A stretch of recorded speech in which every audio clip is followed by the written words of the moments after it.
Young beauty Sreeleela craze గురించి అందరికీ తెలిసిందే. తక్కువ కాలంలోనే టాలీవుడ్ స్టార్ హీరోయిన్ స్టేటస్ సొంతం చేసుకుంది అమ్మడు. అస్సలు గ్యాప్ ఇవ్వకుండా నెలకో సినిమాతో అలరించింది. పెళ్లి సందడి తర్వాత ధమాకా సినిమాతో హిట్ అందుకున్న శ్రీలీల ఆ తర్వాత బాలయ్యతో భగవంత్ కేసరి సినిమాతో మరో హిట్ ను తన ఖాతాలో వేసుకుంది. అయితే ఇప్పటి వరకు శ్రీలీల చేసిన సినిమాల్లో ధమాకా, భగవంత్ కేసరి తప్పితే మిగతా సినిమాలన్నీ నిరాశపరిచాయి.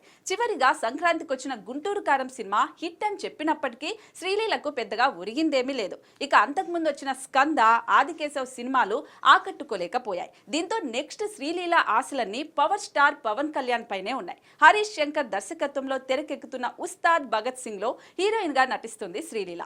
ప్రస్తుతం అమ్మడి చేతిలో ఇది తప్పితే మరో పెద్ద సినిమా లేదు. కొత్త ప్రాజెక్ట్స్ కూడా అనౌన్స్ చేయడం లేదు. దీంతో శ్రీలీల కొన్ని రోజుల సినిమాలకు బ్రేక్ ఇస్తుందనే మాట నిజమేనని అంటున్నారు. ఒకవైపు సినిమాలతో పాటు ఎంబీబీఎస్ కూడా చదువుకుంటోంది శ్రీలీల. ఇది కూడా శ్రీలీల బ్రేక్ కు ఒక కారణం అని చెప్పొచ్చు. కానీ కెరియర్, చదువు రెండూ బ్యాలెన్స్ చేసుకుంటూ ముందుకు వెళ్తోంది శ్రీలీల.